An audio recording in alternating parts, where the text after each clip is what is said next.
এই দুনিয়ার ময়দানে নামাজ যেমন ফরজ, রমজান মাস আসলে রমজানের রোজাগুলো আদায় করা যেমন ফরজ, আপনি সম্পদশালী হলে যাকাত দেয়া যেমন ফরজ, আপনি যদি কাবা ঘর জিয়ারত করার মতো সামর্থ্য রাখেন, আল্লাহ যদি ওই পরিমাণ আপনাকে সম্পদ দেয়, এটা আদায় করা যেমন ফরজ, আল্লাহর জমিনে কোরআন বাস্তবায়নের আন্দোলন করাও নামাজ রোজার মতো ফরজ। এই দুনিয়ার ময়দানে যত নবী রাসূলকে আমি পাঠিয়েছিলাম তাদের মুকসিদ বাণী দুইটা, একটাতে আদেশ দিয়েছে দুনিয়ায় ইবাদত বন্দেগী করার ক্ষেত্রে। এখন এই জায়গায় আপনি যদি মনে করেন যে ইবাদত বলতে শুধু নামাজ রোজা, তাহলে আল্লাহর কসম করে বলছে আপনি ধরা খাবেন। দুই নম্বরে আল্লাহ রাব্বুল আলামিন নবী রাসূলদেরকে বলেছিলেন ওয়াজতানিবুত তাগুত, আমার আল্লাহ যা বলেছে নবীরা সেটাই বলেছে। নবীরা নিজের থেকে কোনো কথা কোনোদিন কাউকে বানিয়ে পর্যন্ত বলে নাই। চুয়াডাঙ্গার মুসলমানেরা কান খাড়া করবেন, তাগুত শব্দটা তুগিয়ান শব্দমূল থেকে এসেছে, যার অর্থ হচ্ছে সীমা লঙ্ঘনকারী, যার অর্থ হচ্ছে শয়তান, যার অর্থ হচ্ছে আল্লাহর আইন মাইনাস করে দিয়ে মানব রচিত আইন তৈরি করা, আর এগুলো মানার জন্য মানুষের উপরে পেশাব দেওয়া। এই দুনিয়ার ময়দানে বাস্তবতায় আপনি মিলিয়ে দেখেন বন্ধু আমার এই কথাটা, আল্লাহর রাসূলের আইন নিয়ম কানুনের দিকে মানুষদেরকে আপনি ডাকবেন, অধিকাংশ মানুষ আসতে চায় না। আল্লাহর ইবাদত বন্দেগী করার ক্ষেত্রে দিন কায়েমের আন্দোলনের পক্ষে ডাকবেন, এদেশের হাজারো মানুষ আসতে চায় না। কোরআনে কারীম এদের একটা সুন্দর পরিচয় ধারাবাহিকভাবে তুলে ধরেছে, এদের পরিচয় আছে। আল্লাহ পাক বলেন ইন্নাল্লাযীনা কাফারু সাওয়াউন আলাইহিম আনযারতাহুম আম লাম তুনযিরহুম লা ইউমিনুন।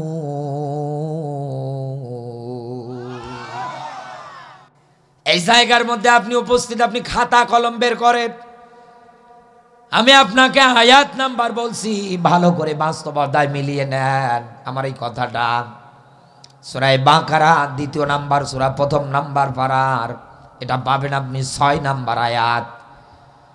আল্লাহ পাক বলেন ইন্নাল্লাযীনা, নিশ্চয়ই যারা কাফারু, আপনি লিখে দিয়েছেন এই জায়গার মধ্যে তাফসীরুল কোরআন মাহফিল। এবার আমাদেরকে এই জায়গার মধ্যে কাফের কারা এটা চেনা লাগবে। যেহেতু আমার আল্লাহর ব্যাখ্যা, হে নবী দুনিয়ায় যারা কাফের হবে তাদেরকে আপনি দ্বীনের পথে ইসলামের পথে ডাকলেই কি আর না ডাকলেই কি দুইটাই সমান, ওরা ঈমান আনবে না। একথা কার? এই বাংলাদেশে আপনি মিলিয়ে দেখেন একদিনে প্রায় 1000-এর উপরে মাহফিল হয়, এরপরেও তো এই দেশের মানুষ আল্লাহর ইসলামী নিয়ম নীতির কাছে আসে না। যারা সুদ নিয়ে পড়েছিল ওরা আরো নতুন করে সুদের টাকা লেনদেন করছে। এত মাহফিল দিয়ে হচ্ছে কি? মানুষ হেদায়েতের পথে আসে কই? লক্ষ লক্ষ মানুষ মাহফিলের মাঠে এসে জমা হয়ে যায়, তারপরে আমরা তাকালে দেখতে পাই এই দেশে দুর্নীতি সিটারি বাটপারি কমছে না, বরং আরে একাধারে দিন দিন বাড়ে। অন্যায় ভাবে মানুষের খুন করা, রাহাজানি করা, টেন্ডারবাজি, জুয়া, মদ, গাঁজা, নেশা মাহফিলে তো একাধিক ভাবে তুলে ধরা হয়, তারপরেও কেন এই সব কথা বলার পরেও কাজে আসে না? আল্লাহ তাদের পরিচয় দিয়েছে। নবী এই দুনিয়ার ময়দানে যারা কাফের হবে তাদেরকে আপনি কোরআন দিয়ে ডাকলেই কি আর না ডাকলেই কি, সতর্ক করলেই কি আর না করলেই কি, হে নবী আমি আল্লাহর ব্যাখ্যা, এরা কোনোদিন দুনিয়ায় ঈমান আনবে না। এই ব্যাখ্যা দিয়েছে কে? কারণ দুনিয়ায় হেদায়েতের একচ্ছত্র মালিকানা কার হাতে? এটা কি আমার হাতে? নবীজিকে পর্যন্ত আল্লাহ জানাচ্ছেন, হে নবী আপনি যাকে চান তাকে হেদায়েত দিতে পারবেন না, আপনি যাকে পছন্দ করেন ভালোবাসেন আপনি তাকে হেদায়েত দিতে পারবেন না। আমি আল্লাহ আমি আল্লাহ জানি দুনিয়ায় কে হেদায়েত পাবে আর কে পাবে না। এই জন্য নবীজিকে আল্লাহ আরো আয়াত দিয়ে ডাক দিয়ে বলেছে ফাযাক্কির ইন্নামা আনতা মুযাক্কির লাস্তা আলাইহিম বিমুসাইতির। বলেন আল্লাহু আকবার। নবী এই দুনিয়ার ময়দানে আপনাকে আমি পুলিশ বা দারোগা করে পাঠাই নাই যে মানুষ পিটিয়ে হেদায়েত করা লাগবে। যার ইচ্ছা হয় সে মানুক, যার ইচ্ছা হয় সে না মানুক। এই দুনিয়ায় যারা মানবে না, এই অবস্থায় থাকতে থাকতে যারা মারা যাবে, নবী আপনাকে বলছি আমি আল্লাহ মরণের পরে ওদেরকে জাহান্নামে দেব এবং ওদেরকে জাহান্নামের আগুনে জ্বালাবো। এ ব্যাখ্যা কার? বাস্তবতায় আপনি আমার কথাটা মিলে নেন। এই 16-17 বছর ধরে একাধারে কোরআনের মাহফিলগুলোতে আয়োজন করা হয়েছিল, ডাকা হয়েছিল। এমনকি আপনাদের এই যে পার্শ্ববর্তী জীবননগর, এখান থেকে মনে হয় সর্বোচ্চ 10-8-9 কিলোমিটার রাস্তা। এই যে জাহিদ ভাই বসেছিল ওই জায়গায় একটা মাহফিলে আমাকে ইনভাইট করেছিল, আমি এসেছিলাম। এদেশের ছাত্রলীগ নামে কিছু জানোয়ারের বাচ্চাগুলো ইসলামী এই মাহফিলটাকে বন্ধ করে দেবে। যারা মাহফিল কমিটি, ওরা বলছে যে না, এই মাহফিল আমরা বন্ধ করব না। হুজুর আসবে, কোরআন হাদিস থেকে কথা বলবে, কিসের বন্ধ হবে? পারলে আপনি আটকান, লাঠি ঠ্যাঙ্গা নিয়ে ওরা একটা মারামারি করে ফেলে, হট্টগোল বাঁধিয়ে ফেলে।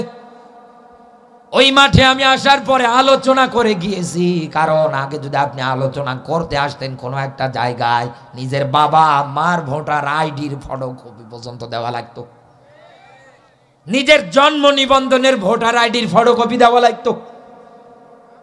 এরকম যত দিক আছে, যত সাইট আছে, সব তথ্য আপনাকে থানায় দেয়া লাগতো, এরপরে না আপনাকে মাহফিলের অনুমতি দিত।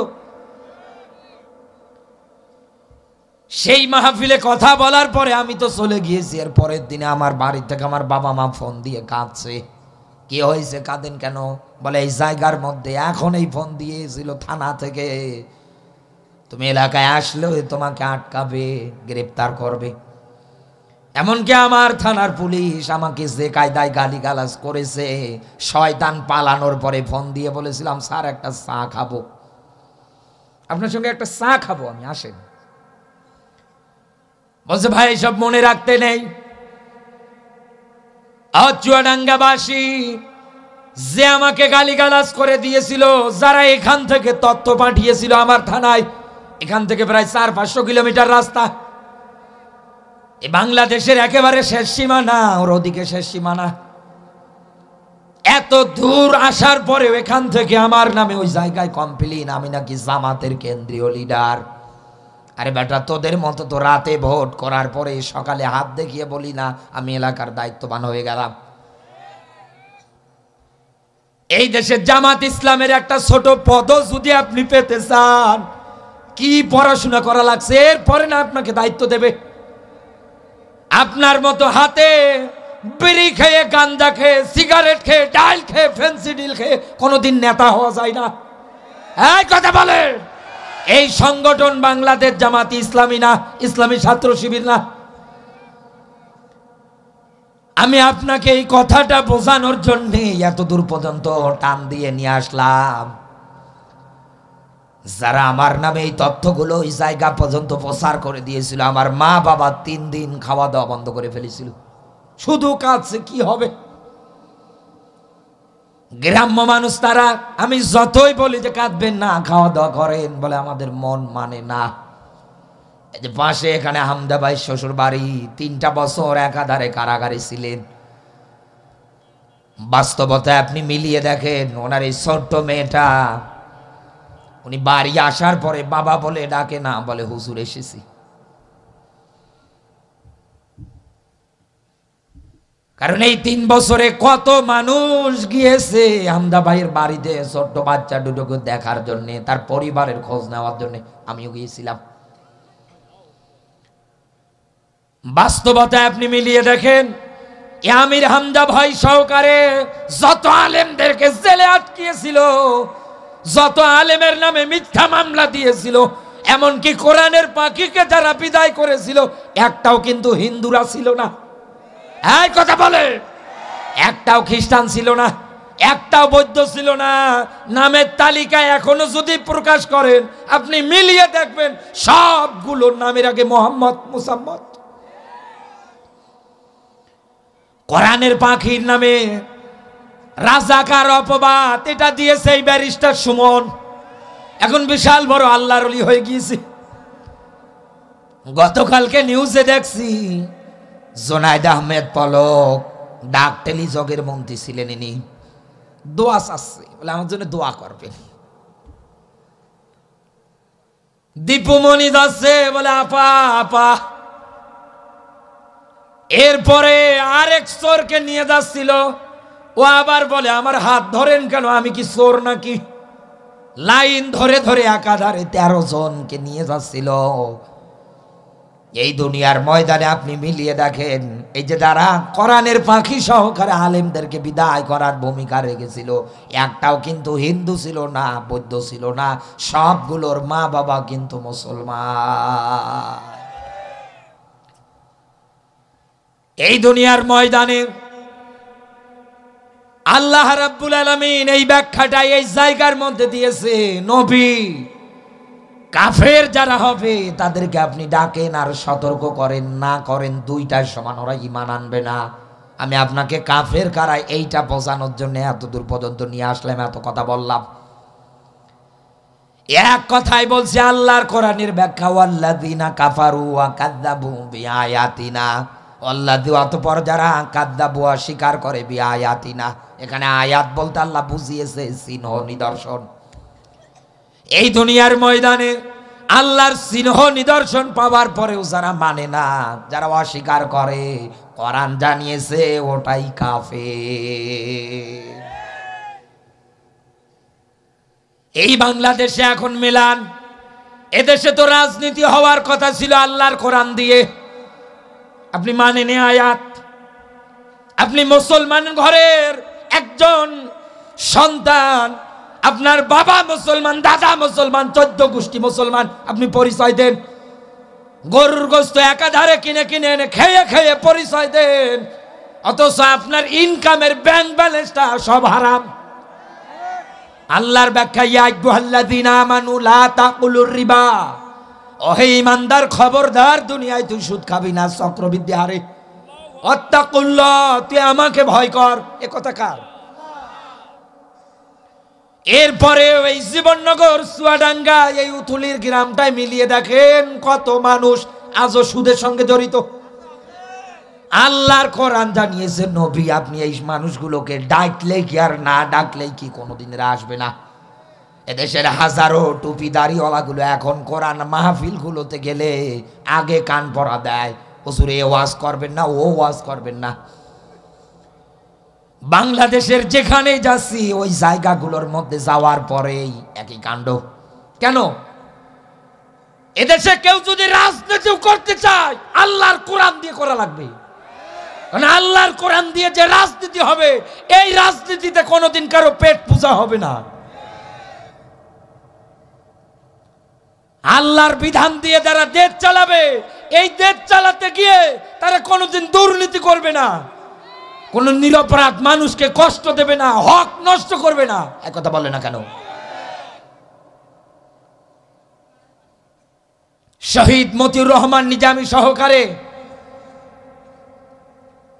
আরো যারা একাধারে দায়িত্ব পালন করেছিল বিভিন্ন জায়গায় এমপি মন্ত্রী পদে, আপনি যান তাদের এলাকাগুলোতে, আপনি একটা কোনোদিনও দুর্নীতির কোনো বিষয় দেখাতে পারবেন না। আর আপনারা এ দেশটায় ক্ষমতায় 16-17 বছরে এক পিয়নের 400 কোটি টাকা, আর এদিকে গরিব মানুষ না খেয়ে মরছে। শয়তান এ দেশ থেকে যত টাকা পাচার করেছে, এরকম পদ্মা সেতু আরো বানানো যাবে। এরপরেও শয়তানের গুণগান গাওয়ার জন্য একদল উঠে পড়ে লেগে আছে। এ বাংলার মাটিতে আওয়ামী লীগ বলতে কোনো অস্তিত্ব থাকবে না, কারণ ওরা যা করেছে মানুষের সঙ্গে। আল্লাহর বিধান এখনই বলছে, আপনি যদি এই ক্যাটাগরিতে না থাকেন, এ কাতারে না থাকেন, আল্লাহর কোরআনের আয়াত আপনাকে ডাকলেই কি আর না ডাকলেই কি।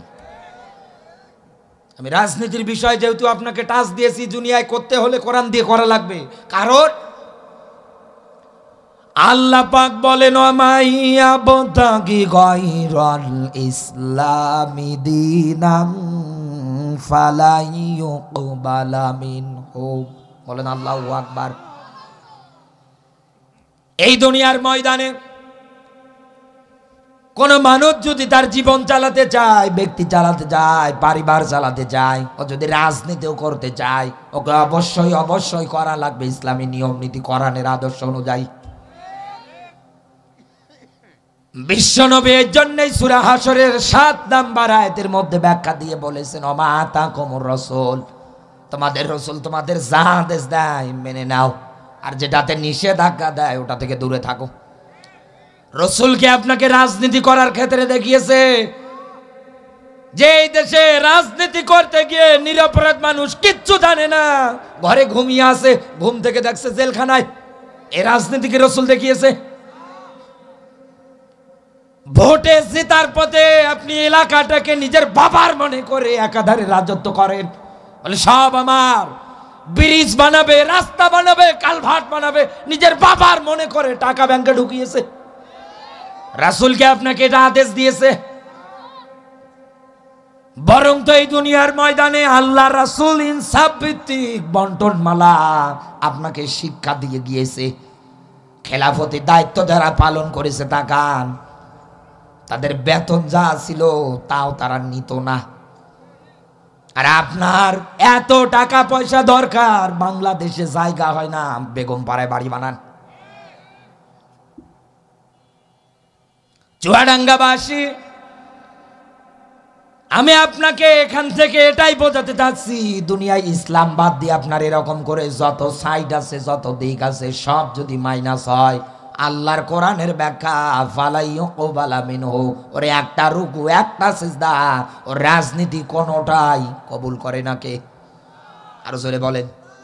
শুধু এতটুকুনি না, আহুয়া ফিল আখিরাতি মিনাল খাসিরিন, এই লোকটা কিয়ামতের ময়দানে ক্ষতিগ্রস্তের কাতারে দাঁড়াবে। আমি তো আপনাকে বাঁচাতে চাই। এই হাসানুজ্জামান ভাই তার কণ্ঠ দিয়ে আপনাকে এলাকায় দিনের দাওয়াত দেয়, তিনিও আপনাকে বাঁচাতে চায়, কারণ তার এই আয়াতগুলো জানা আছে।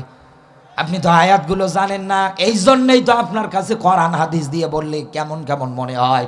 আমি আহ্বান করে গেলাম, আপনি কোরআন পড়েন, আপনি কোরআন বোঝেন। এরপরে এলাকায় যত আলেম, যত খতিব কোরআন দিয়ে যা বলবে ওইটাই আপনার কাছে শুনলেই আনন্দ লাগবে। আপনি তো পড়েন না, বোঝেন না, এই জন্যই তো আপনার অন্তরের মধ্যে আগে গিয়ে ছাকা লাগে, মনে হয় আমারই বলল। এই দেশে ফিরাউনের ওয়াজ করা যায় না, নমরুদের ওয়াজ করা যায় না। মাহফিল শেষ করার পরে আবার কৈফিয়ত নেয়, হুজুর এই জীবনই কেন ধরা লাগবে এই জায়গায়? আপনি কি আর অন্য ওয়াজ খুঁজে পান নাই? দেখেন না কত জায়গায় কত মানুষ শুধু মাটির নিচের ওয়াজ করে, আপনি ওই ওয়াজ করতে পারলেন না। মানুষ কান্না করে মাঠে মারা যাক, আপনি এগুলো বললেন কেন? জান, আপনাকে এই জায়গা থেকে আমরা বিদায় করে দিলাম, টাকা পয়সা দেওয়া তো দূরে থাক, আপনি জায়গা থেকে চলে যান। কত জায়গায় এখন যাওয়ার পরে কত দাড়িওয়ালা টুপিওয়ালারা এই রকম আচরণ আমাদের সাথে করছে, শুধু হক কথা বলার কারণে। অথচ আমি আল্লাহর কোরআন পড়ে যতটুকুন জানতে পারতেছি, যতটুকুন বুঝতে পারছি, এইভাবে যদিও চলে, ওর জায়গা কিন্তু মরণের পরে জাহান্নাম ছাড়া অন্য কোনো জায়গায় হবে না। আমার বন্ধুরা ভালো করে বুঝবেন, এই দুনিয়ার ময়দানে কোরআনের নিয়ম নীতি অনুসারে আপনি যদি দলটা করতে পারতেন, তাহলে আল্লাহর ব্যাখ্যাটা আপনার জন্য এই রকম। আল্লাহ পাক বলেন, আলতাকুম মিনকুম উম্মাতুন ইয়াদউনা ইলাল খায়র। সূরা আলে ইমরান 3 নাম্বার সূরা 4 নাম্বার পারার 104 নাম্বার আয়াতটা বাস্তবে মেলান আপনার জীবনের সঙ্গে আছে কিনা, সম্পর্ক রাখছেন কিনা এই আয়াতটার সঙ্গে। আল্লাহ পাক বলেন, এই দুনিয়ার ময়দানে দল যদি করতে হয়, একটা মাত্র দল, এ কথা কার? ওয়ালতাকুম মিনকুম উম্মাতুন ইয়াদউনা ইলাল খায়র। আল্লাহ বলেন একটা মাত্র দল, আর এই দলের মধ্যে আবার কর্মসূচি দুইটা। কেন? কোরআনের আয়াতে আল্লাহ একটা দলের ব্যাখ্যা দিলেন। এই বাংলাদেশে এখন তাকালে তো আপনি দলের অভাব পাবেন না, ঘরে ঘরে দল। এক কথা বলেন না কেন? মাঝে মাঝে আমি বলি, এই দেশে মানুষ যত, তার চাইতে আবার দল বেশি। এত দল, 14 দল, 20 দল, 18 দল, 22 দল। আল্লাহ বলেন দল করতে গেলে একটা দল করা লাগবে, কারণ মরণের পরে জান্নাতীদের কাতার হবে মাত্র একটা। জান্নাতে যাবে কয়টা দল? আরো জোরে বলেন। বাকি সবগুলো কিন্তু জাহান্নামে যাবে। বাস্তবতায় আমার এই ব্যাখ্যাটা আপনি মিলিয়ে নেন কোরআন হাদিসের আলোকে। আল্লাহর ব্যাখ্যা ওই দলের কর্মসূচির ভিতরে প্রথম নাম্বার তাকালে দেখতে পারবা, ওরা জীবন দিয়ে হলেও ইয়ামুরুনা বিল মারুফ, এই দেশে সৎ কাজের আন্দোলন করবে, মানুষদেরকে উপদেশ দেবে সৎ কাজের, নেক কাজের, ভালোর দিকে। একথা বলে না কেন? এবং আল্লাহর ব্যাখ্যার দিকে তাকাবে, ওই লোকটার কথার চাইতে আর কার কথা উত্তম হতে পারে? যেই লোকটা মানুষদেরকে আল্লাহর দিকে ডাকে, আল্লাহর ব্যাখ্যা পড়ে পড়ে মানুষদেরকে আহ্বান করে, ইনভাইট করে, দাওয়াত দেয়।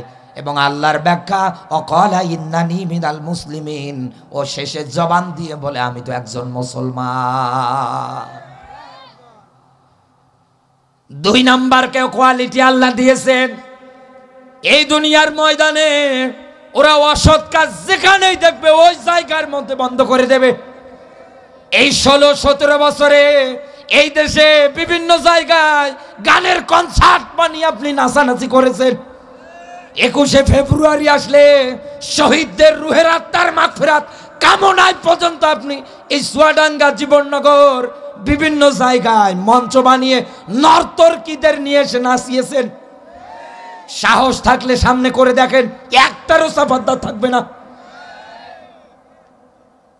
কারণ এই দুনিয়ার ময়দানে গান বাজনা হারাম। একথা বললেন না কেন? এগুলো আল্লাহর পথ থেকে দূরে সরে নিয়ে যায়। মানুষ না বুঝে টাকা পয়সা দিয়ে ক্রয় করে, আর এই গান বাজনা, এই অসৎ কাজগুলো মানুষদেরকে আল্লাহর পথ থেকে দূরে সরে নিয়ে যায়। আল্লাহর ব্যাখ্যা ফাকাদ দালালাম বাইদা। আল্লাহ বলেন, আমি যদি কাউকে পথ হারা করে দেই, পথ ভ্রষ্ট করে দেই, পৃথিবীর কে আছে বলার তোকে পথ দেখাবে? কেউ আছে? পথ দেখানোর মতো আছে? কেউ নেই।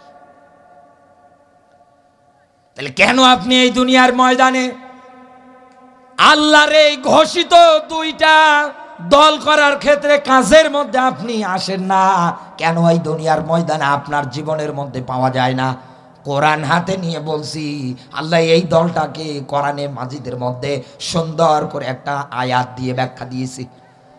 আল্লাহ পাক বলেন, উলাইকা হুমুল মুফলিহুন।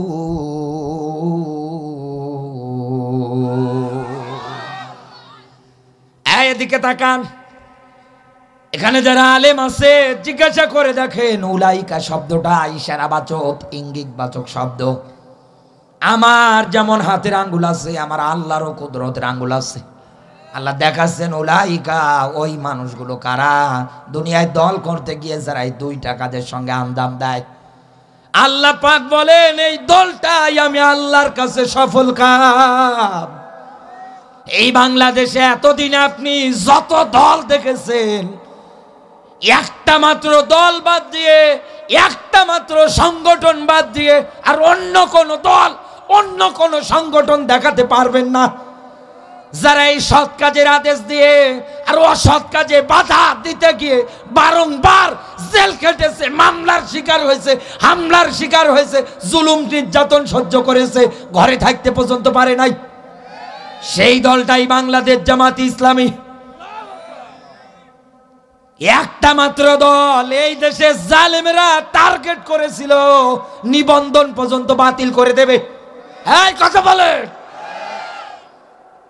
এই দলের কর্মীদেরকে তালিকাবদ্ধভাবে রাজাকার নামের মিথ্যা মামলা দিয়ে কারাগারে আটকিয়ে ফাঁসিতে পর্যন্ত ঝুলিয়ে মেরেছে। আমার তো মন বলছে, ওদের বানানো আইনগুলোকে এখন আমাদের বুদ্ধি খাটিয়ে কাজে লাগিয়ে এদের যারা পরিচালনা করছে ওদেরকে রাজাকার বানিয়ে এখন ওদেরকে ওই ফাঁসির দড়িতে ঝোলানো দরকার। আপনি যা করেছেন মানুষদের সঙ্গে, আবার মাঝে মাঝে আপনি ফোন করে বলেন এটা ওটা করতে। শয়তানের পালিয়ে যাওয়ার পরে লজ্জা হয় না? এত কিছু করলো, এরপরে ও লজ্জা হয় না? তো দল, তো দলের নাম নিশানা পর্যন্ত যেন এই দেশে না থাকে, সেই কাজই বাংলাদেশ জামাত ইসলামী করবে। বুক ফুলিয়ে যেন কেউ বলতে না পারে আমি ওই দলের লোক। এখন তো আবার চেঞ্জ হয়ে গিয়েছি।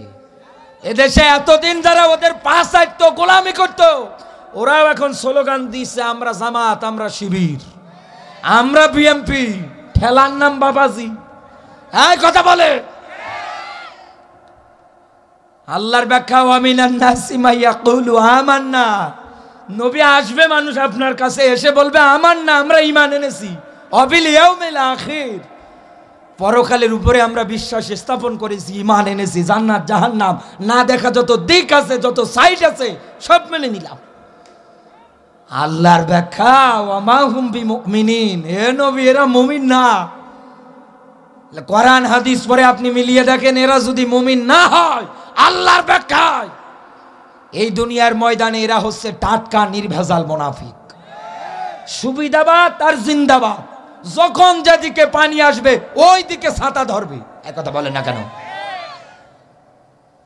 আরে মুনাফিকেরা হিন্দু ধর্মে হয় না, বৌদ্ধ ধর্মে হয় না, এরা শুধুমাত্র তৈরি হয় মুসলমানদের মধ্যে। আপনি মিলিয়ে দেখেন তো, এতদিন যারা পাঁচ আইটলো গোলামি করতো, ওরা এখন এই কথা বলে না? বলে না? ওকে জায়গা দেন কেন? গাছের সাথে ঝুলিয়ে পেটান। কারণ এই শয়তানের জন্য আপনি এলাকায় থাকতে পারেন নাই। আপনার বাক স্বাধীনতা ছিল একজন ব্যক্তি হিসাবে, মানুষ হিসাবে, এটা আপনি আদায় করতে পারেন নাই। আপনার নামে দোহমত অপবাদ একাধারে চাপিয়ে দিয়েছে। আমার বন্ধুরা, এখন যদি কেউ বলে আমি নতুন করে আবার রাজনীতি করতে যাই, আমি দল করতে যাই, তাহলে আপনাকে আমি কোরআন হাদিসের মাধ্যমে বললাম, আপনি দল করতে গেলে করেন ইসলাম দিয়ে, আর ইসলামী দলের ব্যাখ্যা আল্লাহ কোরআনই দিয়েছে। আপনি যদি না করেন, আল্লাহর ব্যাখ্যা আপনাকে কিয়ামতের ময়দানে ক্ষতির কাতারে দাঁড়ানো লাগবে। এখন আপনার বিবেকের উপরে আমি এটা ছেড়ে দিলাম, আপনি যা পারেন করেন। যে ব্যাখ্যাটা আমি আপনার মাঝে উঠিয়ে ধরতে চাচ্ছি, যে কাফের কারা, যেহেতু এই দেশে প্রতিনিয়ত কোরআনের আয়োজন হয়, কোনো কাজ হয় না। যদি কাফেরের এসে কোরআন শোনার ক্ষেত্রে ওরা একান দিয়ে শুনে ওকান দিয়ে বের করে দিয়ে চলে যায়। সূরা বাকারা ২য় নাম্বার সূরা, ১ম নাম্বার পারা, ৪ নাম্বার পৃষ্ঠা, ৪ নাম্বার রুকুর ৩৯ নাম্বার আয়াতের প্রথম অংশ পরে ব্যাখ্যা দিয়েছি। যারা কোরআনের আয়াত মানে না, অস্বীকার করে, কোরআন জানিয়ে ছোটাই কাফের। চুয়াডাঙ্গার মুসলমানেরা কান খাড়া করে শোনে। এবার আরেকটা ব্যাখ্যা দিচ্ছি। وقال الذين كفروا لا تسمعوا لهذا القرآن والغوا فيه لعلكم تغلبون। এটা সূরা হামিম সাজদা ২৬ নম্বর আয়াত। وقال الذين كفروا, হে নবী কাফিররা বলবে, এই শব্দের মধ্যে, ওই আয়াতের মধ্যেও কাফার আছে। এই জন্য আমি আপনাকে আয়াতটা বোঝানোর জন্য নিয়ে আসলাম।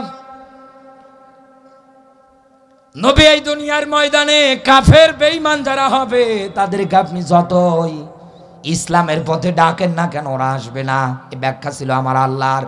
এই আয়াতটার সঙ্গে এই আয়াতটার রিলেটিভ আমি করে দিচ্ছি, আপনাকে ব্যাখ্যার মাধ্যমে মেলান। এই দুনিয়ার ময়দানে আল্লাহ পাক নবীজিকে ডাক দিয়ে বলছে, হে নবী, দুনিয়ার ময়দানে কাফের যারা হবে তাদের স্বভাব আপনি মেলাবেন। আপনি যতই এই দুনিয়ার ময়দানে কোরআন বলতে যান না কেন, ওদের প্রথম নাম্বার কোয়ালিটি জবান দিয়ে বের হবে, লা তাসমাউ লিহাদাল কোরআন। সব চলুক, আব্দুল্লাহর বেটা মোহাম্মদ যেন কোরআন প্রচার করতে না পারে। আপনি শব্দ মিলান কোরআনের আয়াতের, আলগাউ ফিহি লাআল্লাকুম তাগলিবুন। ওই সময়ের কাফেরেরা বলতো, যদি বিজয়ী হতে চাও, এই জমিনে যদি টিকে থাকতে চাও, তাহলে তোমাদের প্রতি বার্তা হচ্ছে, আব্দুল্লাহর বেটা মোহাম্মদ যেখানেই কোরআন বলতে যাবে, ওই জায়গায় তোমরা মারামারি বাজাবে, হট্টগোল বাজাবে। ইবনে কাসিরের ব্যাখ্যায়, তোমরা ওই জায়গাগুলোর মধ্যে ঢোল তবলা পর্যন্ত বাজাবে, মানুষ যেন কোরআন বুঝতে না পারে। তাদের মুখস্থিত বাণী ছিল এই জমিনে বিজয়ী হওয়ার জন্য, ক্ষমতার আসনে টিকে থাকার জন্য। তারা একাধারে এই কাজগুলো নবীর সময় চালিয়েছে। এখন এই আয়াতের তাফসীর কারক যারা আছে, ব্যাখ্যা যারা করেছে, মুফাসসির যারা আছে, যারা ধারাবাহিকভাবে আয়াতের ব্যাখ্যা রচনা করে দিয়েছে, এই আয়াতটার মূল মাস্টার মাইন্ড হিসাবে যাকে ধরেছে তার নাম হচ্ছে আবু জাহেল। এক কথা বলে না কেন? এখানে জ্ঞানী মানুষ যারা জিজ্ঞাসা করে, আবু জাহেলকে এই জায়গার মধ্যে ইন্ডিকেট করে বলেছে মাস্টার মাইন্ড হিসাবে। কারণ এই লোকটার জীবনী আপনি পড়ে দেখেন, ও ক্ষমতায় টিকে থাকার জন্য নবী যেখানে কোরআন বলতে গিয়েছে, নবীর সাহাবীরা যেখানে বলতে গিয়েছে, ওই জায়গার মধ্যে মারামারি বাজিয়েছে, ও হট্টগোল বাজিয়েছে, একাধারে কষ্ট পর্যন্ত দিয়েছে। চুয়াডাঙ্গার মুসলমানেরা এই জায়গায় যারা সুস্থ মানুষ বসে আছেন, বলেন তো আবু জাহেল কি মুসলমান? হ্যাঁ, লোকটার নামটা ছিল আবুল হাকাম। আবু মানে পিতা, আর হাকাম মানে বুদ্ধির পিতা। শুধু ইসলাম আর কোরআন না মানার কারণে, বিরুদ্ধাচারণ করার কারণে লোকটার নাম হয়ে গেল মূর্খের বাবা। সুস্থ মস্তিষ্কের মানুষ যারা বসে আছে একবারে অ্যান্সার দিয়ে দিয়েছেন যে আবু জাহিল কিন্তু মুসলমান না, ও কাফের। কারণ ও কোরআনের আয়াতগুলো মানত না, বরং বাধা দিত। এখন আপনার কাছে আমার প্রশ্ন, আবু জাহেল না হয় কোরআন প্রসারণায় বাধা দেওয়ার কারণে কাফের হয়েছে, ও ঈমান আনেনি এই কারণে কাফের হয়ে গিয়েছে, ও নবীর ডাকে সাড়া দেয়নি এই কারণে কাফের হয়ে গিয়েছে। ও কাফের হওয়ার পরে কোরআন প্রসারণায় বাধা দিয়েছে, এটা না হয় মানা যায়। কিন্তু এই 16-17 বছরে এই রকম কোরআনের আয়োজনও আপনি যদি করতে চাইতেন, আপনাকে আগে থানায় যাওয়া লাগতো। হ্যাঁ, কথা বলে। এদেশের এসপি টিওনো যারা আছে, উপজেলা মেম্বার যারা আছে, এরপরে ইউনিয়ন পরিষদের মেম্বার যারা আছে, তাদের কাছেও কিন্তু যাওয়া লাগতো। ওদের নামও যদি পোস্টারে না দিতেন, অন্য কারো নাম দিলে মাহফিল করতে দিত না, একাধারে বন্ধ করে দিত। এমনকি এমনও জায়গায় দেখেছি সব কমপ্লিট, আয়োজকদের আলোচকও এসেছে, রুমে খাওয়া দাওয়া করেছে, লক্ষ লক্ষ মানুষ মাঠের মধ্যে বসা, কখন আসবে সেই কাঙ্ক্ষিত মেহমান। কিন্তু একটা পর্দায় দেখা যায় প্রশাসনের থেকে লোক আসার পরে বলে তারেক মনোয়ার, আমির হামজা এরকম ময়দানে যারা টপ টু টপ, তারা যেন ওই মাঠে উঠতে না পারে। এটা উপর থেকে নিষেধ আছে। এই কথা বলে। আবু জাহেল যদি কোরআন প্রসারণায় বাধা দেওয়ার কারণে কাফের হয়, এই বাংলাদেশে 16-17 বছরে কোরআন প্রসারণায় যারা বাধা দিয়েছে, আবু জাহেল যা, এরাও তা। এই কথা বলে। এবং এখনো যারা জবান দিয়ে ঘোষণা দিচ্ছেন যে আমরা কোরআন প্রসারণা করতে দেব না, আপনিও মনে রাখবেন, দুনিয়ায় আপনিও আর অন্য কেউ না, মুসলমান পরিচয় দিলেও আপনি কাফের। এইবার আমি আপনাকে আরো একটা ব্যাখ্যা বলছি, কান খাড়া করবেন। মা কানা মুহাম্মাদুন আবা আহাদিম মির রিজালিকুম, সূরা আহজাবের 40 নম্বর আয়াত। এই বাংলাদেশে 64টা জেলা আছে, এই 64টা জেলার মধ্যে একটা জেলা হচ্ছে পঞ্চগড়। এই পঞ্চগড় জেলা শহরের পাশেই আপনি গিয়ে তাকাবেন, একটা দল পাওয়া যায় কাদিয়ানি। এখানে আমরা যারা বসে আছি, আমরা কি জানি না? বলে না কেন কাদিয়ানি আছে এদেশে, আমরা জানি না? ওরা আমাদের নবীকে শেষ নবী বলে মানে না, অথচ আল্লাহ পাক নবীজিকে আয়াতের মধ্যে ডাক দিয়ে বলেছে খতামান নাবিয়িন। খতম শব্দের অর্থ হচ্ছে সমাপ্তি, শেষ। বিশ্ব নবীর পরে আর কোন নবী রাসূল দুনিয়ায় আসছে না, আসবে না। আসমানি এরকম কিতাব যা এসেছে এগুলো আর দুনিয়া আসবে না। এ দরজা বন্ধ করেছে কে? আর জোরে বলেন। কিন্তু কাদিয়ানি যারা আছে ওদের কথা যে না, মুহাম্মদ রাসূলুল্লাহ সাল্লাল্লাহু আলাইহি ওয়াসাল্লাম শেষ নবী না, ওনার পরে আরেকজন নবী আছে, তার নাম গোলাম আহমদ কাদিয়ানি, যার মরণ পর্যন্ত হয়েছে একেবারে টয়লেটে, ওনাকে ওরা নবী মানে। এই বাংলাদেশে যত আলেম আছে, ফতোয়া বোর্ড থেকে শুরু করে বিশ্বের যত জায়গায় যত আলেম আছে, এই কাদিয়ানি সম্পর্কে হাজারো বই রচনা হয়েছে। একবারেই তারা বইতে উল্লেখ করে দিয়েছে ওরা কাফের, ওরা কাফের। এ কিতাবের মধ্যে আয়াত আছে ৬৬৬৬টা, মতান্তরে আবার কেউ বলেছে ৬২৩৬টা আয়াতে কারিমা। আমার প্রশ্ন চুয়াডাঙ্গাবাসী, এই ৬৬৬৬টা আয়াতের মধ্যে একটা আয়াত মা কানা মুহাম্মাদুন আবা আহাদিম মির রিজালিকুম, এতটুকুন তারা মানে নবী মুহাম্মদ সাল্লাল্লাহু আলাইহি ওয়াসাল্লাম কোন পুরুষের পিতা নন, এটাও তারা মেনে নেয়। কিন্তু ওরা মানে না খতামান নাবিয়্যিন, এতটুকুন শব্দ। একটা আয়াত ধরেন আপনি 3 ভাগ করেন, 2 ভাগ মানে শুধু 1 ভাগ মানে না, এতটুকুন শব্দ অমান্য করার কারণে সব আলেম ওলামা ফতোয়া দেবে ওরা কাফের, ওরা কাফের। এখন আপনার কাছে আমার প্রশ্ন, ওরা যদি কোরআনের একটা আয়াতের 3 ভাগের 1 ভাগ অমান্য করার কারণে কাফের হয়, এই বাংলাদেশে বিসমিল্লাহর বা থেকে শুরু করে সূরা নাসের সিন পর্যন্ত কোরআনের একটা আয়াত যারা মানে না, এ তো কাফেরের দাদার দাদা। এই জায়গায় যারা বসে আছেন, আমি যদি বলে চলেন আমার বাড়িতে ওইদিকে, আপনার একটা ছেলে আর ওদের এলাকার একটা মেয়ে বিয়ে শাদী দিয়ে দেই, একবারে ডাক দিয়ে বলবে বাবা তুমি কি আসলেই হুজুর না অন্য কিছু? তুমি এখন এই বয়ান করলে কাদিয়ানি যারা আছে ওরা কাফের, ওদের সঙ্গে তো আমাদের কোনো সম্পর্ক নেই। কেন? তোমরা তো আমার নবীর এই মানে না। আমার নবীকে যারা মানে না, আমি নামাজ নাও পড়তে পারি, রোজা নাও রাখতে পারি, কিন্তু নবীর প্রেম ভালোবাসা আমার অন্তরে আছে। দরকার পড়লে ছেলেকে মেরে ফেলবো, তা ওদের মেয়ের সঙ্গে বিয়ে দেব না। তাহলে বাস্তবতায় আপনি মিলান তো আমার এই কথাটা। এই দেশে লেডি ফিরাউনের ছেলে বিয়ে করেছে ইহুদি খ্রিস্টানদের মেয়ে, এক কথা বলে।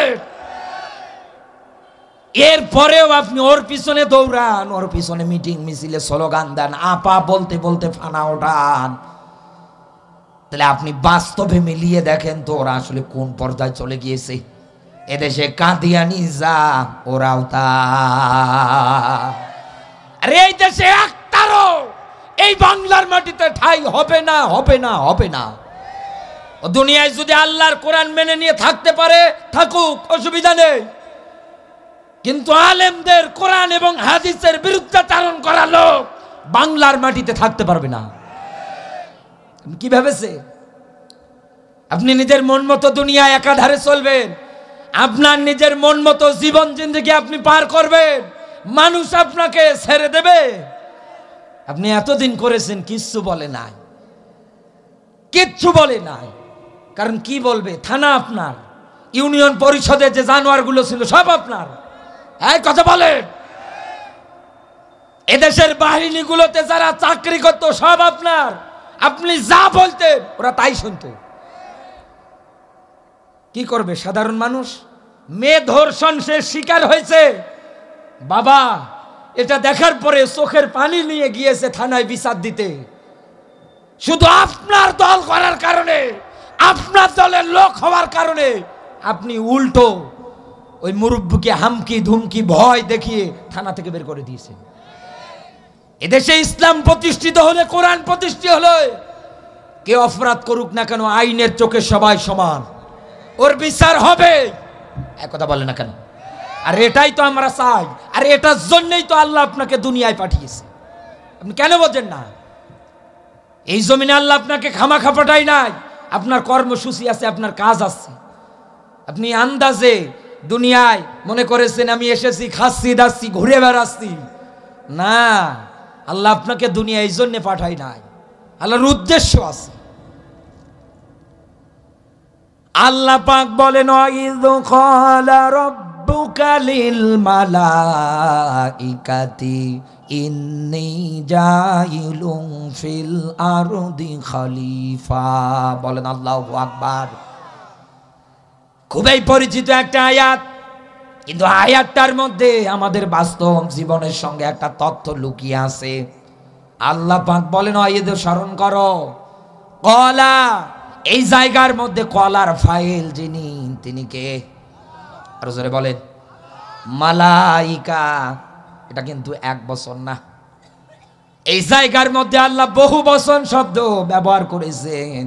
আল্লাহ ডাক দিয়ে বলেছেন সমস্ত ফেরেশতাদেরকে যখন আমি বললাম ইন্নী অবশ্যই পাঠাবো জাইলুম ফিল আরদি খলিফা, তথা আপনার আমার ব্যাপারে ফেরেশতাদের সামনে আল্লাহ যখন বলেছিলেন জমিনে আমি খলিফা পাঠাবো, প্রতিনিধি পাঠাবো, ফেরেশতারা আমাদের ব্যাপারে ব্যাখ্যা শোনার পরে ওরা ধারণা করেছিল, এক নম্বরে ডাক দিয়ে বলেছিল আল্লাহ দুনিয়ায় কাদেরকে পাঠাতে যাও যারা দুনিয়ায় যাওয়ার পরে রক্তাক্ত করবে, ফিতনা ফাসাদ তৈরি করবে, এটা এক নাম্বার বয়ান। দুই নম্বরে ওরা বলেছিল ক্বালু আতাজালু, এদেরকে তো না বানালেই ভালো হয়, কারণ তোমার তসবিহ তাহলিল গুণগান গাওয়ার জন্য তো আমরাই যথেষ্ট আছি। আল্লাহ রাব্বুল আলামিন তাদের জবাবে ডাক দিয়ে বলেছে ক্বালা ইন্নী আ'লামু মা লা তা'লামুন, আমি আল্লাহ যা জানি তোমরা তা জানো না। সুবহানাল্লাহ বলতে পারেন না? এখন হয়তো প্রশ্ন হবে, মনের ভিতরে আসবে আপনার, যে আমাদের ব্যাপারে ফেরেশতারা কেন নিষেধাজ্ঞা দিয়েছিলেন যে আল্লাহ ওরা দুনিয়ায় যাওয়ার পরে মারামারি করবে, ফিতনা ফাসাদ তৈরি করবে, নিজেরাই নিজেদের উপরে রক্তপাত ঘটাবে, এ কথা কেন বলেছিলেন? কারণ আপনার আমার আগে এই জমিনের ময়দানে বসবাস করতো জিন জাতিরা, এ কথা বলে না কেন? জিনেরা আসার পরে দুনিয়ায় তারা অবাধ্য হয়েছিল, ওরা নিজেরাই ফিতনা ফাসাদ একেবারে তৈরি করে ফেলেছিল। কেউ ইবাদত করতো আল্লাহর, কেউ করতো না, একটা দাঙ্গা হাঙ্গামা তারা বাজিয়ে ফেলেছিল এই জমিনে। আল্লাহ পাক একটা পর্যায়ে তাদেরকে দুনিয়া থেকে চিরতরের জন্য ধ্বংস করে দিয়েছে ওই সময়। এই দিকটা তাকিয়ে দিকটার দিকে তাকিয়েই ফেরেশতারা বলেছিল আল্লাহ তুমি কাদেরকে দুনিয়ায় পাঠাতে চাও, এরাও তো যাওয়ার পর এরকম করবে। এরকম অনেকগুলো ব্যাখ্যা এসেছে, ব্যাখ্যার ক্ষেত্রে আমার বন্ধুরা এবার আপনার বিবেকটাকে আপনি প্রশ্ন করেন তো, জিজ্ঞাসা করেন তো, মানব জাতির ব্যাপারে আল্লাহ পাঠানোর ক্ষেত্রে যখন ফেরেশতাদের বলেছিলেন, ফেরেশতারা যে এক নাম্বার পয়েন্টটা বলেছিল যে আল্লাহর বিপদে ফেলাবে, ফিতনা ফাসাদ তৈরি করবে, মারামারি করবে, রক্তপাত ঘটাবে, এটা কি মিলে যায় না? একথা বলেন না কেন? এটা মিলে যাচ্ছে না। এই দেশে কোন গরু ছাগল কি দেখেছেন এই একটা মানুষকে মারার পরে 10 টুকরো করেছে? এই দেশের কোন ভেড়াকে আপনি পাবেন না যে ও মানুষ গুতিয়ে মেরে টুকরো টুকরো করে ফেলেছে। পশু পাখির ক্ষেত্রে আপনি এরকম পাবেন না। কিন্তু আমি হাজারো দেখাতে পারবো, শুধু ইসলামী আন্দোলন করার কারণে এই চুয়াডাঙ্গার সোহান নামে এক ছেলেকে ওই ঝিনাইদহ কালীগঞ্জের এমপি আনোয়ারুল্লাহ আজিম আনার চোখ পর্যন্ত উকরিয়ে ফেলিয়েছে। এখান থেকে মা বাবারা যাওয়ার পরে ওনার বাড়িতে বলেছে আমাদের ছেলে কোনোদিন আর আন্দোলন করবে না, ইসলামী আন্দোলন, শিবির করবে না, জামাত করবে না, ছেড়ে দেন, ওকে বোঝাবো বাড়ি নিয়ে গিয়ে। আপনি তাকে বলেছেন যে না আমার কাছে তো আটকা নেই, কোনো এক জায়গায় হয়তো আছে। তার মা বাবা আপনার কাছে এলাকাবাসী সহ গিয়ে কান্নাকাটি করেছিল, আপনি বাচ্চাটা ফিরে দেন নাই। ইতিহাস এই দুনিয়ার ময়দান থেকে মুছে যায় নাই। শেষে মিলিয়ে দেখেন ওর পরিণতি, ইন্ডিয়ায় গিয়েছে, টুকরো টুকরো করে মানুষ মেরেছে, একটা হাড় হুড্ডি গোস্ত পর্যন্ত ওর ছেলেমেয়েরা পায় নাই। এই জন্য আল্লাহর ব্যাখ্যা ফামাহিলিল কাফিরিনা আমহিলহুম রুয়াইদা। আল্লাহ পাক বলেন হে নবী দুনিয়ায় কাফের যারা হয় তাদেরকে আমি অবকাশ দেই, ছাড় দেই, কর কত করবি কর, কিন্তু আমি আল্লাহ যেদিন ধরবো তোর বাপ বলার সময় দেব না। আল্লাহ ধরেছে, এই কথা বলে মা বাবা সহকারে ওই সময় যারাই কান্না করেছিল সোহানের মুক্তির জন্যে, ফিরিয়ে পর্যন্ত দেয়নি। শেষে মিলিয়ে দেখেন আল্লাহ যখন ধরেছে ওকে বাইরের দেশে বেইজ্জতি করেছে। শেষে ওর মেয়ে কান্না করে বলছে একটা টুকরো গোস্ত হলেও দাও, আমার বাবার শরীর মনে করে জানাজা করব। এখান থেকেও কি জালিমেরা শিক্ষা নিতে পারে না?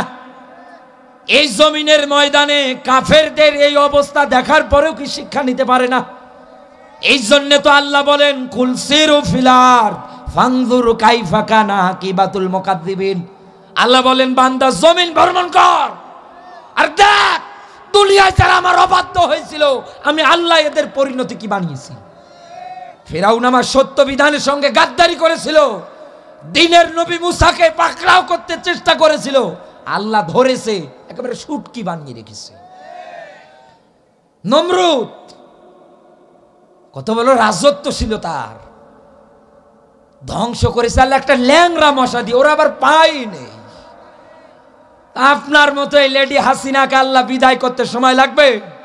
হ্যাঁ, ধরবে আল্লাহ, জায়গা মতো ধরবে, শেষে দেখবেন ইতিহাসের নিকৃষ্ট মরণ হয়েছে। কারণ ফেরেশতাদের এই জবানি বক্তব্য এই দুনিয়ায় এই 16-17 বছরে তারা একাধারে ঘটিয়েছে। বলেছে মারামারি করবে, রক্তপাত করবে, ফিতনা ফাসাদ তৈরি করবে। আপনি মিলিয়ে দেখেন, টপ টু টপ এই দেশে সবচাইতে বেশি করেছে ওরা। আপনি যে কাজ করলে, আপনি কি কোরআন পড়েন? কোরআনের ব্যাখ্যা কি বোঝেন? আপনি তো মারা যাওয়ার আগে আপনার উপরে জাহান্নাম। কথা কোরআন এবং হাদিসের আলোকে আমি বলছি যে আপনি মারা যাওয়ার আগে আপনার উপরে মনে হয় জাহান্নাম ওয়াজিব হয়ে গিয়েছে। কারণ আমি যে ব্যাখ্যাটা এবার আপনাকে দেব, এই কষ্ট, এই ফিতনা ফাসাদ, রক্তপাত কিচ্ছু জানে না গো নিরপরাধ মানুষ। কোরআনের আয়াতের দিকে তাকিয়েছে, ইয়া আইয়ুহাল্লাযীনা আমানু হাল আদুল্লুকুম আলা তিজারাতিন তুনজিকুম মিন আযাবিন আলীম। সূরা সফের এই 10 নম্বর আয়াত পড়েছে বান্দা, বলছে বান্দা আমি তোকে বলছি, আমি তোকে জাহান্নামের কঠিনতম আযাব শাস্তি থেকে বাঁচাবো। যুবক মানুষ আয়াতটা নিয়ে ঘাটছে, আমি তো জাহান্নাম থেকে বাঁচতে চাই। সবাই বাঁচতে চায়, এদেশে যারা ইসলামী আন্দোলনের বিরুদ্ধে চালন করে ওরাও বাঁচতে চায়। আল্লাহ বলছেন বাঁচবি তো, আমি বাঁচাবো তো, তবে একটা ব্যবসা, তুমিনুনা বিল্লাহি ওয়া রাসূলিহি। 1 নম্বরে ব্যবসা করতে গেলে যেহেতু পুঁজি লাগবে, এজন্য আল্লাহ শিক্ষাচ্ছে আপনাকে করানি। 1 নম্বরে আল্লাহ এবং আল্লাহ রসুলের প্রতি ঈমান, 2 নম্বরে জান আর মাল দিয়ে এই জমিনের ময়দানে লড়াই করা লাগবে, সংগ্রাম করা লাগবে। তাহলে আপনাকে জাহান্নাম থেকে বাঁচাবে কে? আল্লাহ আরো এক জায়গায় ব্যাখ্যা দিচ্ছেন, ওলা তাকুলু, খবরদার মৃত বলবে না। যারা এই 2টা পুঁজি অর্জন করে জমিনে আন্দোলন করতে গিয়ে মারা যায়, আল্লাহ বলেন ওলা খবরদার মৃত বলবে না। এরা আমি আল্লাহর কাছে জিন্দা, তোমরা উপলব্ধি করতে পারো না। আমি আল্লাহ এদেরকে রিজিক পর্যন্ত দেই। সুবহানাল্লাহ বলতে পারেন না? চুয়াডাঙ্গাবাসী এতটুকুনি না, সে আরো কোরআনের আয়াত পড়তেছেন, কোরআনে কারীম পড়তে গিয়ে ব্যাখ্যা বিশ্লেষণ খুঁজতেছেন, আরো মজা পাচ্ছে, আরো খুঁজতেছে, খুঁজতে খুঁজতে পড়তেছে। রবকে পেতে হলে এমনি এমনি পাওয়া যাবে না, রবকে পেতে হলে কষ্ট স্বীকার করা লাগবে, ত্যাগ স্বীকার করা লাগবে। রবের নৈকট্য ভালোবাসা পেতে গেলে এমনি এমনি হবে? হা করে বসে থাকেন তো কোনো কাজ না করে, কেউ আপনার ভাত দেয় নাকি? কেউ আপনার 1 লোকমা খাবার এনে দেয় নাকি মুখে উঠিয়ে? হয়তো দেবে সর্বোচ্চ 2 দিন 3 দিন, এক কথা বলে না কেন? 5ম দিনের দিন 4র্থ দিনের দিন আপনাকে নিজে কিছু উপার্জন করা লাগবে। উপার্জন যদি না করেন মানুষের দ্বারে দ্বারে গিয়ে ভিক্ষা করা লাগবে, এক কথা বলেন। কিন্তু এমনি এনে দেবে না। ঠিক আল্লাহর ভালোবাসা নৈকট্য পাওয়ার ক্ষেত্রেও আপনাকে দুনিয়ায় কষ্ট স্বীকার করা লাগবে, ত্যাগ স্বীকার করা লাগবে। এই জমিনে ইসলাম কায়েম করতে গেলে হাজারো মানুষের রক্তের বিনিময়ে কায়েম হবে, এক কথা বলে না কেন? কত মানুষ যে রক্ত দেবে, কত মানুষ যে জীবন দেবে শুধু আয়াতগুলোর দিকে তাকিয়ে। কারণ আল্লাহর ব্যাখ্যা, ফাম্মা মান উতিয়া কিতাবাহু বিয়ামিনিহি ফাসাউফা ইউহাসাবু হিসাবান ইয়াসিরা। আল্লাহ বলেন দুনিয়া আমাকে কষ্ট করতে গিয়ে যারা পেয়ে যায় নৈকট্য আর ভালোবাসা, আল্লাহ বলেন কিয়ামতের দিন আমি আদর করে মহব্বত করে ভালোবেসে আমল নামাটা ওর ডান হাতে দিয়ে দেব। আল্লাহ বললেন ওর কোনো হিসাব নেই, ওর হিসাব আমি আল্লাহ একেবারে সহজ করে দেব। এখানে আপনি আমি সহকারে যারাই বসে আছি, আল্লাহ যদি মরণের পরে হিসাব নেওয়া শুরু করে দেয়, জান্নাতে যেতে পারবেন? যাব জান্নাতে? যাওয়ার সুযোগ আছে? আল্লাহর সামনে দাঁড়িয়ে হিসাব দিয়ে জান্নাতে যাওয়া অনেক কঠিন। অথচ ইসলামী আন্দোলন করতে গিয়ে, লড়াই সংগ্রাম করতে গিয়ে মারা যদি যান, আল্লাহ বলেন তোর হিসাব আমি আল্লাহ সহজ করে দেব। এটা কোরআনের আয়াত, রসুলের হাদিস। শহীদ যারা হয়, দিনের পথে একামতে দিনের কর্মী যারা হয়, মিছিল মিটিং আন্দোলন করতে গিয়ে, দিন ইসলাম কায়েম করতে গিয়ে যদি বুলেট খায়, বুলেট লাগার পরে একটা ফোঁটা রক্ত জমিনে যখন ঝরে পড়ে, রসুল বলেন আমার আল্লাহ লোকটাকে একেবারে নিষ্পাপ বানিয়ে দেয়। কবরে কোনো আযাব নেই, কোনো আযাব নেই কবরে। হাসরে কোনো চিন্তা নেই, মিজানে ফুলসিরাতে কোনো চিন্তা নেই। আল্লাহ রাব্বুল আলামিন সর্বশেষ রসুলের মাধ্যমে জানিয়েছেন, কিয়ামতের দিন আল্লাহ ডাক দিয়ে বলবে তোরা হাল বর্ডার থেকে আজকে 70 জন মানুষের জন্য আমার কাছে সুপারিশ কর। আমি আল্লাহ তোর সুপারিশ গ্রহণ করব, কবুল করব। আল্লাহ খেলা করার জন্য আয়াত দেয়নি, মিনান নাবিয়্যিনা ওয়াস সিদ্দিকিনা ওয়াস শুহাদা ওয়াস সালিহিন ওয়া হাসুনা উলাইকা রাফিকা। বলেন আল্লাহু আকবার। আল্লাহ কেন দিলেন উলাইকা? এই 4 প্রকার মানুষ তোর জীবনের উত্তম সঙ্গী, উত্তম বন্ধু। আল্লাহ আয়াত কি খেলা করার জন্য দিয়েছে? আপনি বোঝেন না তাই। আল্লাহ বলেছেন 1 নম্বরে তোর যদি সঙ্গী হয় মানা মিনান নাবিয়্যিন, নবীরা। এখন তো নবীরা নেই, আল উলামা ওয়া রাসাতুল আম্বিয়া। এই দুনিয়ার ময়দানে নবীজির পরে নাইবে নবী তারা, দুনিয়ায় যারা আলেম। একথা বলে না কেন? আলেমদের মধ্যেও আবার ভাগ আছে। ডিম বিরিয়ানি খেয়ে যারা বলে একজন খুনিকে আপনি মসজিদ বানিয়েছেন, আপনি জান্নাতি মানুষ। দিন কায়েমের পক্ষে একটা কথা যাদের মুখ দিয়ে বের হয় না, ওটা কোনোদিন আলেম হতে পারে না। আল্লাহর ব্যাখ্যা ওমান আযলামু মিম্মান কাতামা শাহাদাতান ইনদাহু মিনাল্লাহ। ওই লোকটার চাইতে আর বড় জালেম কে, যে আল্লাহর কোরআনের হক কথাগুলো জানার পরেও গোপন করে দেয়। আপনি জ্ঞান অর্জন করেছেন, আপনি শিখেছেন, জাতির মাঝে সাপ্লাই দেন, আপনি প্রকাশ করেন। আপনি তো এসেছেন এই দাবি নিয়ে, বাল্লিগু আন্নি ওয়ালাউ আয়া। আপনি ব্যাখ্যাও করেন, বাল্লিগু বহু বছর। সবাই মিলে প্রচার করো আন্নি আমার পক্ষ হতে একটা আয়াত, একটা হাদিস, একটা ব্যাখ্যা হলেও। ও হুজুর, তুমি শুধু মাটির নিচের ওয়াজ করো, মাটির উপরে যে এই জমিনে আল্লাহর বিধান কায়েম করা লাগবে এটার ওয়াজ করো না। কানে হাত দিয়ে 4 এলিফ টানছে, 2.5 ঘন্টা ধরে ওয়াজ করে, একটা দিন কায়েমের পক্ষে কথা বলে না। এদেশে এরকম আলেম দাবি করা লোক নেই, অথচ দিন কায়েমের আন্দোলন করা। শুধু কি এ হাসানুজ্জামান ভাই, জিহাদ ভাই, আমি এই ভাই মঞ্চে যারা আছি ইনাদের উপরেই কি শুধু ফরজ?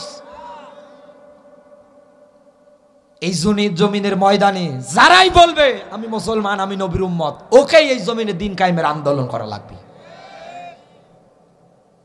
2 নম্বরে আল্লাহর ব্যাখ্যা, সিদ্দিকিন, দুনিয়ায় যারা সত্যবাদী।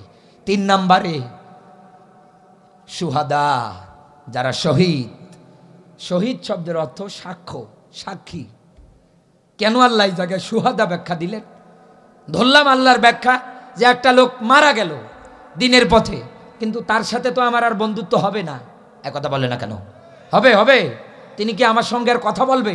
যদিও আল্লাহর ভাষায় সে জিন্দা থাকে, আমরা উপলব্ধি করতে পারি না, কিন্তু আমি গিয়ে যদি ডাকি সে কি উঠবে? উঠবে? আপনার একটা ডাকে কি সাড়া দেবে? না। লোকটাকে দাফন করা হবে, কবরে রেখে আসা হবে। অথচ আল্লাহর ব্যাখ্যা এরাই তোর উত্তম বন্ধু। কেন দিলেন বলেন তো? তার মানে আল্লাহ এটাই বুঝিয়েছে, এ হাসানুজ্জামান ভাইয়ের মতো মানুষ যখন দিন কায়েমের আন্দোলনের জন্য চেষ্টা চালাবে, বিভিন্ন জায়গায় বিভিন্ন জায়গাগুলোতে যাবে, মানুষদেরকে দিনের পথে ডাকার জন্য, আহ্বান করার জন্য। এদেশের স্বৈর শাসক যারা আছে, এই দিন কায়েমের আন্দোলনের মিছিল মিটিং করতে গিয়ে, কোরআন বিজয়ের আন্দোলন করতে গিয়ে কখন কোন জায়গায় বুলেট খেয়ে মারা যাবে বলতে পারবে? হ্যাঁ, আপনি পারবেন? কারণ এই ভাইরা ভয় করে না। কারণ কি?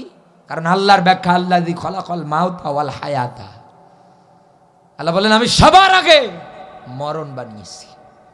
একামতে দিনের কর্মী যারা হয় ওরা মরণ ভয় করে না, ওরা এগিয়ে যায়। কর, কয়টা গুলি করবি কর, বুলেট শেষ হয়ে যাবে, তাও এই দেশের শহীদি মানুষদের বুক শেষ হবে না। আল্লাহ ব্যাখ্যা দিয়েছে, লোকটা যতদিন জিন্দা থাকবে এই জমিনের ময়দানে তুই টাকা পয়সা দিয়ে, শ্রম দিয়ে তার পাশে থাক, তাকে সহযোগিতা কর। এই লোকটা একাধারে এরকম থাকতে থাকতে যদি মারা যায়, এই লোকটা শহীদ। সুবহানাল্লাহ বলতে পারেন না? আর আল্লাহ অফার দেবে, আজকে 70 জন মানুষের জন্য তুই আমার কাছে সুপারিশ কর। এখন আপনার বন্ধু যদি এরকম একটা মানুষ হয়, মরণের পরে আপনার বন্ধু আপনাকে ডাকবে। সুবহানাল্লাহ বলতে পারেন না? কিন্তু আমরা তো টুপি দাড়ি দেখলেই বলি রাজাকার, জঙ্গি। বলবে, মুখ দিয়ে বলবে যে আল্লাহ এটা আমার বন্ধু, সুপারিশ করবে না। 3 নম্বরে দুনিয়ায় যারা সালিহিন নেক কাজ করে, আল্লাহ এদের ব্যাপারে ব্যাখ্যা দিয়েছে, ওয়া হাসুনা উলাইকা রফিকা, এই মানুষগুলোই হচ্ছে তোর উত্তম বন্ধু, উত্তম সঙ্গী। আমার বন্ধুরা ভালো করে বুঝবেন, রাত গভীর হয়ে যাচ্ছে, আমি আপনাকে আর বেশি সময় কথা বলবো না। আপনার মাঝে আমি যে পয়েন্টটা নিয়েছি বাস্তবে মিলিয়ে দেওয়ার জন্য এই কথাগুলো আপনার মাঝে আমি উপস্থাপন করলাম। এই দুনিয়ার ময়দানে এতদিন যারা এই মানুষগুলোকে ইসলামী আন্দোলন করার কারণে দুনিয়ার থেকে বিদায় করে দিয়েছেন, কষ্ট দিয়েছেন, একাধারে বিপদে ফালিয়েছেন, আপনার জন্য আমি কোরআনে কারিমের একটা আয়াত বলছি, এবং এখনো যারা ওই দলটাকে প্রতিষ্ঠিত করার জন্য আপা আপা বলে মুখের ফানা ওঠাচ্ছেন, তাদের জন্য এই আয়াতটা। আল্লাহ পাক বলেন, ইন্নাল্লাযীনা ফাতানুল মুমিনিনা ওয়াল মুমিনাত, বলেন আল্লাহু আকবার। সূরা বুরুজ 85 নাম্বার সূরা 30 নাম্বার পারার 1 নাম্বার রুকু 10 নাম্বার আয়াত, একটু ভালো করে মেলান। ইন্না মানে নিশ্চয়, আল্লাযী অতঃপর যারা, ফাতানু শব্দের শাব্দিক অর্থ হচ্ছে বিপদে ফেলা, কষ্ট দেওয়া। এখানে আলেম যারা আছে জিজ্ঞাসা করে দেখেন, এই দুনিয়ায় যারা বিপদে দেবে, কষ্টে দেবে, বিপদে দেবে, কষ্টে দেবে, বিপদে ফেলাবে, কষ্ট দেবে, দুনিয়ার থেকে পর্যন্ত বিদায় করার চেষ্টা চালাবে, এই রকম ক্যাটাগরির মধ্যে যারা এতদিন ছিলেন, এখনো মনে অন্তরে লালন পালন করেন যে এখন তো কিচ্ছু বলতে পারি না, চেয়ারে নেই, তাই আবার যখন চেয়ারে আসবো দেখিয়ে দেব মোল্লারা কেমন করে দেশে থাকিস। এই অন্তরে যারা লালন পালন করেন, বন্ধু আপনি মারা যাবেন, দুনিয়ায় যদি আলেমেরা বিচার নাও পায়, কিয়ামতে বিচার পাবে। একথা বলে না কেন? কারণ কিয়ামতে আপনি ঘুষ দিতে পারবেন না, কিয়ামতের ময়দানে আপনি দুর্নীতি, চিটারি, বাটপারি কোনোটাই করতে পারবেন না। কারণ ওই জায়গার মধ্যে যিনি বসে থাকবেন, যিনি বিচার করবেন, তিনি কে? আল্লাহ পাক বলেন, ইয়াউমা লা তামলিকু নাফসুন লিনাফসিন শাইআ ওয়াল আমরু ইয়াউমা ইযিল লিল্লাহ। সূরা ইনফিতরের একেবারে শেষের আয়াত। আল্লাহ পাক বলেন, কিয়ামতের ময়দান এমন একটা ময়দান, ওই ময়দানের মধ্যে কারো কোনো পাওয়ারগিরি, নেতাগিরি, সামসাগিরি কিছু চলবে না। আমি আল্লাহ যাকে কথা বলার অনুমতি দেব, শুধু সে কথা বলতে পারবে, এ বাদ দিয়ে কারো কোনো কিছুই চলবে না। এতদিনে যারা বিপদে ফালিয়েছেন, কষ্ট দিয়েছেন, দুনিয়ার থেকে বিদায় করেছেন, একাধারে আল্লাহ পাক 2 প্রকার মানুষের ব্যাখ্যাই জায়গায় উঠিয়েছে। আল্লাহর ব্যাখ্যা মুমিন শব্দটা পুরুষবাচক, 2 নাম্বার শব্দ মুমিনাত শব্দটা স্ত্রীবাচক। যেহেতু আমার মায়েরা বসে আছে, আজ থেকে 2 বছর আগে কি 1 বছর আগে আমি নিউজে দেখেছিলাম, আমার এই চুয়াডাঙ্গা জেলার কি জীবননগরে এদিকে মায়েরা ইসলামী আন্দোলনের জন্য যে বৈঠক করে, এই বৈঠক করতে গিয়ে গ্রেফতার হয়েছিল। এই দেশে তো সবাই স্বাধীনভাবে একাধারে চলতে পারতো, কোনো তো অসুবিধা হতো না। বুকে ওড়না নেই, ওড়না ছাড়া মিছিল করে, সমান অধিকার চাই, সমান অধিকার চাই। আপনি না মুসলমানের সন্তান? আপনি কোরআনের আয়াত দিয়ে বলতে পারেন নাই, অকরনা ফি বুয়ুতিকুন্না? আল্লাহর ব্যাখ্যা জাহিলি যুগের নারীদের মতো যেন রং ঢং করে সাজুগুজু করে রাস্তায় না আসে। ধরা তো দরকার, যেটা বোরকা ছাড়া রাস্তায় এসেছে ওর, এই কথা বলে, ধরা তো দরকার, পিটানো তো দরকার, যেটা বুকে ওড়না নেই ওর।